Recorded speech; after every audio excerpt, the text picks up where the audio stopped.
Veronica presents the AI Repertory Theatre's production of Cave of the Criss-Cross Knives by C.C. Spruce from Spicy Adventure, April 1935. Legend. And one time, two of the lesser ones, deities of the sunset, by a trick did imprison the sun, the flaming one himself, in order to carry out their plans. In his rage and in his captivity, the sun bellowed like the mad bull of Wahini. Then faithful followers gathered and released their master, holding him until the act was completed, after which they released him and carried out his commands to cast the offending one into the sea, so that there might be no more than one of that race. Thus shall his power be maintained, and his followers find peace. T4, meet R8. The Chief of Secret Service in Manila introduced the two operatives standing before his desk. T4, the woman, nodded her blonde head with a curt jerk. R8, the man, was equally uninterested in the introduction. He merely grunted. Both returned their stare to the chief. Chief Walters produced a large-scale map of a section of the Pacific Ocean.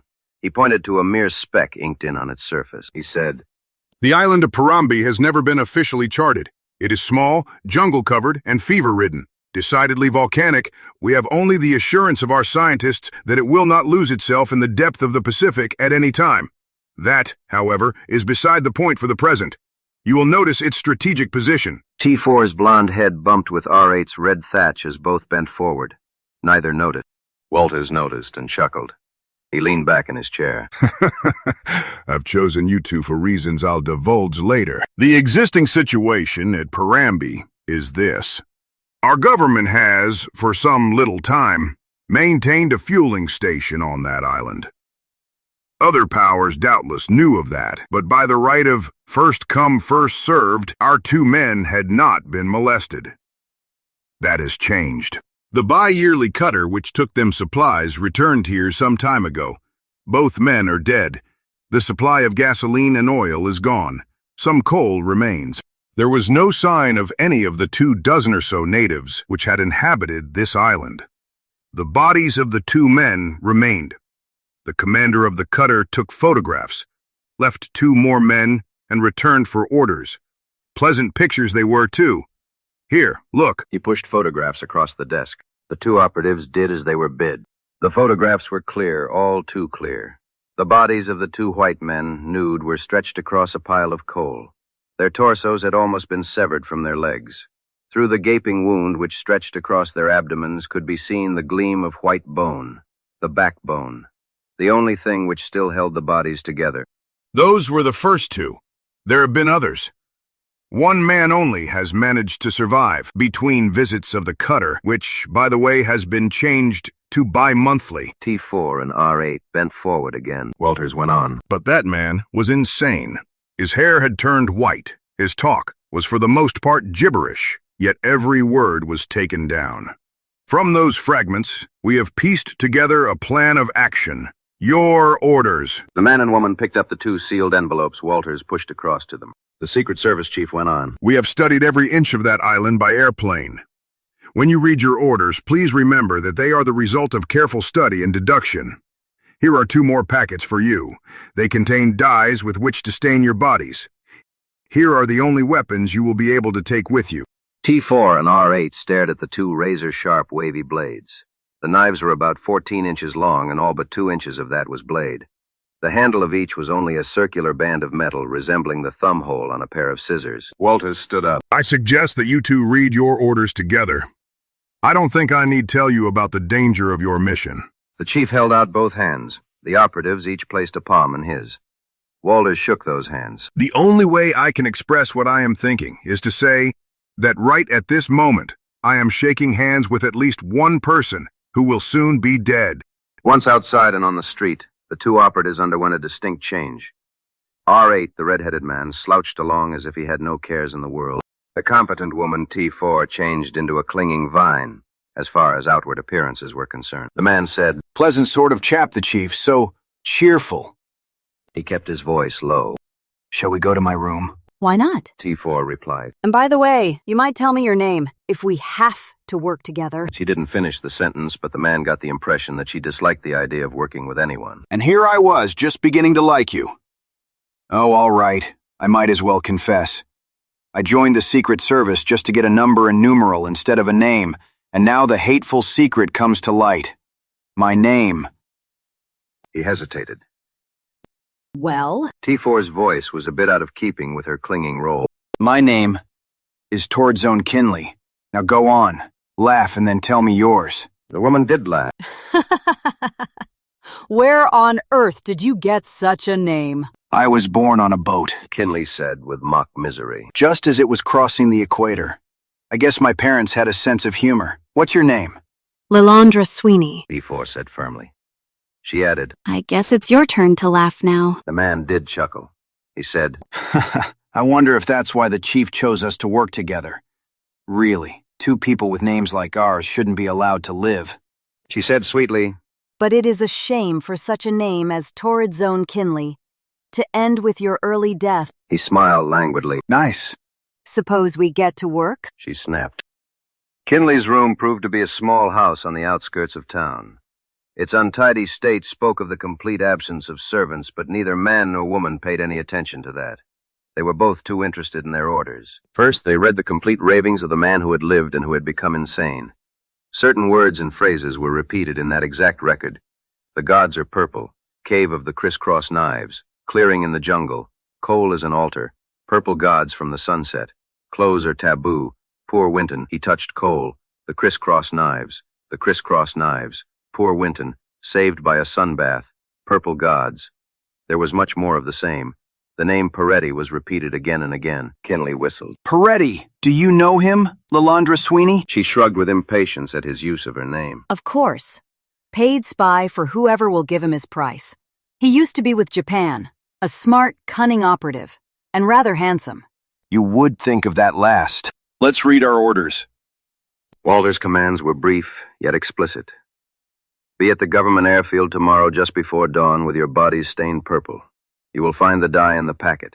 Your hair, too, must be purple, but that and the staining of your faces may be attended to in the plane which will fly over Parambi just at sunset. You will strap on the 2 purple parachutes and jump from the plane. You will land in the clearing which our airmen have discovered near the center of the island. Your weapons, the knives, you already have. Your apparel will be of the scantiest. I leave that to your own discretion. The man who was saved had on only a pair of shorts. The enclosed pictures of the remains of Winston. You will not touch Cole. You will find Peretti. Discover for whom he is working and destroy him. A cutter with fuel, 2 new men, and supplies will stand by the island, just out of sight. When you have completed your mission, signal the cutter by a single smoke fire. There was no signature. Kinley pushed one hand through his red hair. He whistled softly through his teeth. I get it, He muttered. You and I are just a god and goddess, and purple at that. Descending from the clouds on a few dozen ignorant natives. Destroy Peretti. That's quite an order. It's been tried before. He sighed. Oh well, I've always wanted someone to look up to me. The woman sniffed disdainfully. She opened her packet of dye. She read the directions and moistened the powder with water. She pulled her dress off over her head. She said without turning around, Well, we might as well get this first part over with. You better smear some dye on my back. She added, I'm glad I have long hair, even if it does have to be purple. Tourdzone Kinley was accustomed to sudden death in all manner of forms. He wasn't quite as hardened to sudden life. When T4, otherwise Lilandra Sweeney, pulled that simple dress from her body, she slipped completely from the role of a Secret Service operative. Any part but that of woman fell from her. And remember, she kept her back to the man. Her body was vibrantly alive. The soft white flesh of her neck and shoulders was divided from the sweep of her back by a scanty line of lace that hooked together in the sweet hollow made by her spine. A pair of sheer silk step-ins only partially covered her boyish hips. Boyish? Perhaps supple would be a better adjective. Yet that word brings up an image of hardness. There was nothing hard about T4 now. She had the deceiving appearance of the sleek softness of a tiger. Beautiful, yet dangerous. Her shapely legs were encased in high chiffon stockings that ended a few inches below the step-ins, far enough to disclose an enticing stretch of gleaming flesh. Kinley gulped. He reached one hand for a dab of the paste-like purple dye. He felt as if he were defiling some deity as his unwilling fingers spread a purple smear across the white expanse of one smooth shoulder. With the contact, his hands were unwilling no longer. He said slowly, You'd better take off the brassiere. After all, you don't want a strip of white showing. The woman reached deft hands around. She unhooked the flimsy bit of lace. How could she know that a man's man like Kinley had a mirror in the house? How could she know that it was directly in front of her? She might have been unaware, but the man never forgot that unveiling. He saw rounded breasts standing out firm and white against the prevailing purple of the rest of her skin. He saw enough to make his hands falter in their task of daubing purple dye on velvety skin. He had to bite his lips to keep back a command to stop as the woman's fingers spread more dye, kneading it into the yielding resiliency of her snowy breast. She faced him at last. You'd better take off your shirt, She said. For tomorrow, we may die. His lips formed the words. He bent over and kissed her. Not until he felt her hands pressing against him did he relent in the fierce pressure. He took off his shirt, let her smear on the coloring.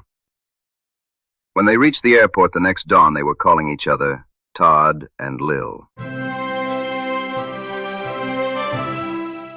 Seen from the air, the island of Parambi didn't look like much. Just a small, darker speck in the broad expanse of the Pacific. The pilot cut the motor. The plane began a graceful descent. Todd and Lil stripped off their flying clothes.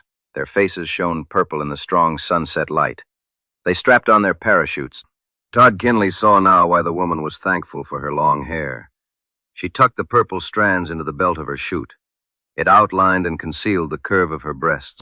The pilot said, There's the clearing. Kick open the trap. Jump when I give the word. Count 10 and pull the ripcord. Get ready. The plane circled closer to land. The man and woman could see the clearing in the center of the tangled jungle growth of the island. They managed to smile at each other. They both held the bare blades of the wavy knives in their left hands. In their right was clutched the ring of the parachute release. Jump, said the pilot suddenly. One after the other, they plunged through the opening in the floor of the plane and into space. Only a few minutes later, Kinley used his knife to cut loose from his chute. He raced across the clearing to the spot where Lil had landed. The fading sunlight made the purple of her parachute and of her supple body take on a livid shade. He reached her side, helped her cut away from the purple flattened mass. You okay? He asked. Okay. She returned. And now what? She laughed nervously. We are here anyway. You know, I think we're the only living persons on this island. R8 spoke. Wrong as usual. Why don't you look around? The woman looked when he pointed with his knife. She made out the swarthy forms of crouching natives. She made out the gleam of scant light from wavy steel. She stared around a small circle. She realized they were surrounded. Kinley slipped his arm around her. For an instant, he pulled her close to him. Put your back to mine, he demanded. Hold the blade of your knife to the front. We'll put up a fight anyway. When this maneuver was completed, the natives stopped advancing but held their circle. A wizened old man stepped from the ranks. He spoke in English. Come, He said. Todd caught his companion's arm. Don't move. Yet. He cautioned in a voice that could not be heard beyond a few feet. They stood as still as statues. He could feel her smooth skin, warm, vibrant against his bare back. The old native spoke then, in some strange gibberish. He pointed. Todd Kinley relaxed. I guess we might as well go now, he said. But wait just a second. Lil stopped. She had to clench her teeth when her companion burst out into a shrill, screaming roar that penetrated to the depths of the jungle and echoed back to them threefold. East side, west side, all around the town, all around the town, all around the town, all around the town. Those were the words of the man's shout. The natives retreated a little. They seemed more respectful, but they still beckoned and pointed. Let's go to their party. The woman suggested. He held out his arm. They followed together. In the ensuing short walk, Todd explained in a whisper. Someone had taught them that English word. If we had moved when they said come, we wouldn't be alive now. Did you notice their knives?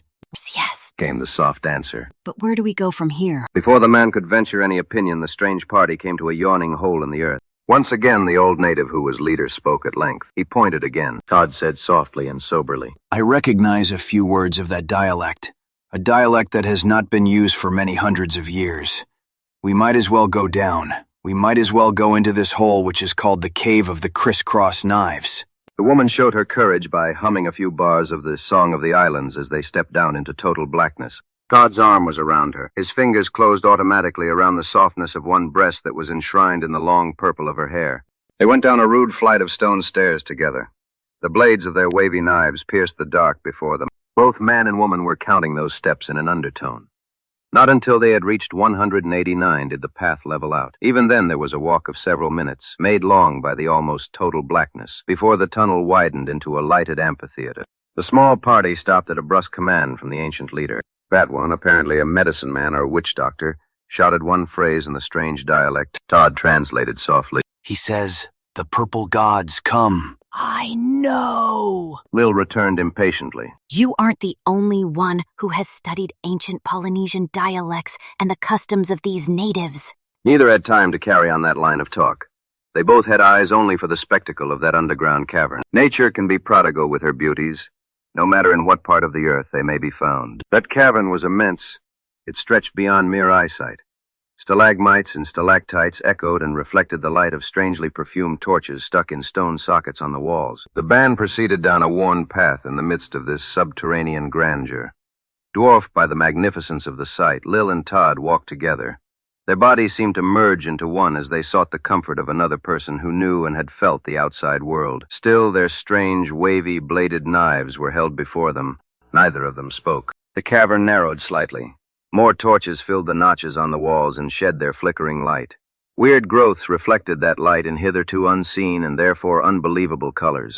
Todd almost stepped on the first prostrate native before he saw him. The members of the capturing party fell on their faces. For a second, both man and woman felt a leap of joy in their hearts. They believed, momentarily, that the natives were making obeisance to them. That idea passed all too soon. Unless these folk had strange ideas of reverence, they were faced wrong. Todd and Lil could see only waving, undulating ranks of posteriors. They raised their eyes and looked ahead. The woman's deep-drawn breath of astonishment made her firm breast push out the strong fingers of Todd's encircling hand. The cavern ended abruptly. A huge, glittering pile of black loomed up at that end. The steady drip of water could be heard. Water that seeped slowly over the pile of coal and transformed it in torchlight with a gem-like sheen. Neither Todd nor Lil spared more than one glance at that pile. Both their minds formed the world altar. They both stared then at the figure of the purple man sitting to the right of the pile. That man smiled. Lil pulled her arm from around Todd. She stuffed her fingers into her mouth to keep back a hysterical giggle. That bizarre figure was seated on a Standard Oil gasoline tin. Todd and Lil said together, Peretti! Peretti. Peretti smiled again, but he did not get up. He intoned in a loud voice, 3 blind mice, 3 blind mice, 3 blind mice. Todd said, Eeny, meeny, miny, mo, and nuts to you, Peretti. Peretti lapsed into English. That is, into meaningful English. Welcome to my parlor. Won't you two come and sit down beside me? Sit beside me and help rule my kingdom. See, I have a place of honor for you, here on the sacred pile of coal. The man and woman did not move. They remembered the warning contained in Walter's orders. Do not touch coal. Todd said, Why don't you quit this foolishness, Peretti? Come on, let's get out of here. My comrade and I will give you permission to leave. We'll even guarantee you safety. Your game is finished. You see, we carry the wavy bladed knives. He gesticulated with his weapon. Lil followed suit. Peretti laughed again. Todd Kinley hadn't expected his bluff to work, but he was hardly prepared for swiftness of the disaster which followed. Peretti gestured languidly. He spoke in the strange dialect. Before Todd's mind could form a meaning to the words, natives swarmed over him. They held his arms, his legs, his ankles, thighs, and wrists. Even at the moment he thought there was a certain amount of reverence in the native's grasp, but one tentative wriggle convinced him of the uselessness of struggle. He still held the knife, even though he had no chance to use it. With an effort, he managed to turn his head toward the woman. She was held similarly, yet even more carefully. Peretti grinned mirthlessly. He spoke again. The two captives were pulled to one side. Todd's scanty knowledge of the dialect brought him the one horrid word, sacrifice. He tried to struggle then. Tried and wisely desisted when he felt the strength of the hands that still held him. Wild screams echoed through the cavern, yells of complete, unmitigated horror that was beyond the pale word fear. Todd recognized the struggling woman who was being dragged toward the pile of coal as a half-caste, a composite of the races in the islands. He began to struggle again. Peretti turned his purple-stained countenance toward Kinley. He grinned sardonically. Something about that smile stopped Todd, stopped him with his bare arms still bent in muscle-disclosing arcs. Todd waited and watched. Only a knowledge of the futility of struggle kept him quiet during the scene that followed. The nude, howling woman was pushed onto the coal altar. Arms and hands were fastened until she was spread-eagled across the pile. Peretti spoke then, a short, gruff sentence. He reached behind the oil can on which he was seated and produced what appeared to be a single-bladed, wavy knife. The natives prostrated themselves at the sight of that strange blade. Only the weather-beaten medicine man advanced. There was a trace of fear even in his movement. Fear, that is, until the double handle of the knife rested in his gnarled palm. Still another happening made this bizarre sacrifice border on the humorous. Peretti reached over and made a motion with one hand. The hand was hidden behind a stalagmite, but the results were noticeable. A phonograph began playing. The record was cracked. At its every circuit, a crock spoke of the split. A barroom tenor started the words. When days were hooked on foul care and very strict was etiquette, when men were brave and ladies fair, they danced the graceful minuet. There was nothing funny about that for the natives. They began a dance, keeping time to the words with a rising chant. The medicine man held the curved knife above the victim's heaving abdomen. The song ended. The dance died away into the hush of expectation. The knife plunged down suddenly. There was only one scream that pushed up the half-caste woman's quivering breasts. There was a long-drawn ah from the natives. Inconsistently, Todd was reminded of a time when he was a boy watching fireworks on the 4th of July. That ah had greeted each burst of a skyrocket. The priest was bending over his victim, whose face had assumed the taut expression of the half-dead. The thumbs of his two hands hooked in the double circle of the knife handle. He pulled. A huge gaping split appeared. The knife pulled clear. The sacrifice's torso was completely severed with the exception of the white backbone. No longer did the wavy knife seem one blade. Instead, it looked like a huge pair of scissors distended. Scissors with the cutting edge on the outside of the blade. For Todd Kinley, at least, the rest of the proceeding was lost in the haze of partial unconsciousness, as an excited captor struck him on the head. He heard again the sound of voices. 2 voices. They were coming from a great distance. He would listen. But Mr. Peretti, I still don't understand. I don't see how you did all this with the few natives. Then Peretti's voice replied. There's no reason for such a good-looking woman as yourself to bother her head with such things. Why don't you be natural? Oh, Mr. Peretti. That was Lil's voice cooing. Why don't you call me by my first name? But I don't know it. Arturo. Why not call me Art? But Art, she said shyly. I don't know whether I ought to call a deity by his first name. It sounds almost like sacrilege. Even when I sit on a standard oil can? The man laughed. Even then, you have something about you. It must be this purple dye I'm wearing. Why not give us a kiss? Why not? Said Lil. There was a sound that told of the granting of that favor. Please, Art. Will said then. The man's laugh was husky now. Torrid's own Kinley pulled himself from the stone bench where he had been lying, struggled to get to his feet. Nearly complete darkness made his footing doubly treacherous. One shaft of light burnt through the black. Todd weaved toward it. His right hand was knotted around the knife, which he still retained. His body stopped forcibly at the contact with stone. He had to content himself with looking out a narrow grated window. Lil, still clothed only in a brief loincloth, was sitting beside Peretti. From the position of the two people, Todd could guess what had gone before. His growl of rage was too heartfelt to be articulate. Lil said, But I still want to know Art. I want to know who you're working for and why you did this thing. Only her innocent tone of voice made the blunt question possible. Peretti looked at her suspiciously, nevertheless. How did you happen to get into this? He demanded. Lil giggled. Todd was shocked at that sound. He wouldn't have believed it possible, but he heard rightly. Lil giggled. Well, she said. You see, I had just met Todd. You know, the man I came with.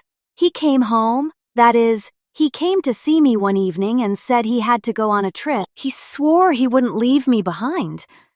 He pulled off my clothes and smeared me with this purple stuff. I guess he was half crazy. He made me get in a plane with him without letting me put on any more clothes than this. He tied on a parachute. When we got over this island, he pushed me out. You know the rest. Lil looked at Peretti archly. Now you tell me, she requested. Peretti laughed. All right. After that, I guess I might as well tell my story. I have only one thing in this world to sell: my services. Various countries have seen fit to bid for them for special missions. I command a high price. His lips, that would have been red but for the dye, twisted sardonically. At any rate, I was offered a certain sum by a certain nation to do a certain thing. Lil smiled up at him. You sound so vague, she protested. Perhaps. Well, I'll be more explicit. My duty, or my assignment, was to break up the hold of the United States on this bit of an island. I made a visit here. I talked to the natives. I discovered that they were a remnant of a lost tribe. I copied down the sound of some of their words. I went back to the certain country and spent a year in research. I found a musty book at last. It was filled with strange legends of a forgotten race. It even held a few of their words that appeared to correspond with those I had copied down. Armed with those words and legends, I came back, and now I am a purple god and have accomplished my mission. Don't you think so, miss? Member of the United States Secret Service. Todd Kimmy's hands clenched. He was startled by this sudden unmasking of Lil. Goodness knows he had thought her story thin enough, but he had hoped. The woman said calmly, So you didn't believe me. Well, what are you going to do about it? Peretti was taken aback by her lack of denial. Well, nothing, I guess, he said at last. He looked at Lil again. She had pushed aside a part of her long hair. One firm, darkly gleaming breast peered out, a breast that could not lose its rounded beauty for all of the disfiguring dye. What have you done with him? she asked. Peretti gestured with one hand toward the stone cell which held Kinley. He's in there. All right, except for a sock on the head. That is, he's all right so far. Probably still unconscious, but all right. He'll be all right until he recovers and tries to find his way out. Then he'll fall in the pit. The pit. Todd held onto the grating and explored the floor with one foot. He had to reach out quite a way before that foot failed to find footing. Cold sweat stood out suddenly on Kinley's forehead. He forced himself to pay attention to the talk. The woman was keeping her head. He must do the same. Besides, the talk of legends of a forgotten race had touched his memory. He had studied the weird legends of the Pacific Islands. He knew them. That was one of the reasons he had been chosen for this mission. Was it not reasonable that Lil had been chosen too for her similar knowledge? That legend of the lesser god and goddess, lesser to the sun, the all-powerful, the ones who had disobeyed. But Lil was talking again. You say you learned all the legends? Peretti's white teeth looked out of place as his purple lips wrinkled back in the almost perpetual smile. All of them? He echoed. No, of course not. Just enough to work on the native superstition, just enough so I could land as a purple god and make them do what I wanted. Purple of the sunset. He finished suggestively. Lil nodded. The movement of her head uncovered that enticing breast still further. I know about that, of course. That's the reason for our dyeing our skins. Didn't you read about the part where there was a goddess as well as a god? Peretti looked worried for a minute. No, he admitted. He smiled then. One of his hands reached out and captured the treasure his eyes had been caressing for some time. Even to Todd came the sound of Lil's sharply indrawn breath. The man cursed silently. He cursed in a whisper when Peretti bent down and kissed Lil's lip. Peretti said, Well, you've supplied that lack now. That is, if you're willing to talk business with me. Lil's voice was so low, Todd had to strain his ears to catch the word. I'm willing to talk business or anything else with you, Art. You and I will be the purple rulers of this island together. Those words brought the rest of the shadowy legend to Torrid's own Kinley. But he forgot all that in the spectacle that followed. He forgot everything and roared like a mad bull. Peretti was not bashful. Neither was he the sort of man who would let a little thing like strands of hair and a miniature girdle stand in his way. From the first kiss, he progressed rapidly. And Todd knew he had good reason to progress. The captive agent recalled the thrill, the ecstasy he had had when Lil's little pointed tongue had explored the opening between his lips. Any man would forget almost anything when Lil kissed him, when Lil arched her warm, pulsing body toward him. Neither man nor woman looked up as Todd began his bellowings of rage and disappointment. Todd had forgotten the legends. He had forgotten he was a trusted member of the United States Secret Service. He had forgotten everything but that one too brief night with Lil. That, and the spectacle of her giving herself to another man. He hardly knew when his dim cage was lit with many torches. He scarcely felt the restraining hands that kept him from hurling himself into the now visible pit. Torrid's own Kinley yelled out his rage and disappointment. He would not look out of the narrow, grated window again. The natives who held him looked and grunted their approval. Hours, or minutes, were clouded by the delirium of his unforgetting rage. He remembered, but took no joy from the time when his cell door was opened, when he and he alone was called upon to judge the fate of Peretti and Lil, who were captives now. He saw the woman's enigmatic smile. He saw Peretti's still challenging grin. He said the words he remembered from the legend. Let the man be stripped and cast into the sea. The glee of the natives at the prophetic and correct words echoed through the cavern. The scene shifted rapidly. Todd was dragged along willy-nilly. They came at last from the underground passage, marched along a high promontory that strode out into the depths of the ocean. Peretti still smiled as hard hands stripped him, spilled a hidden automatic from his scanty coverings.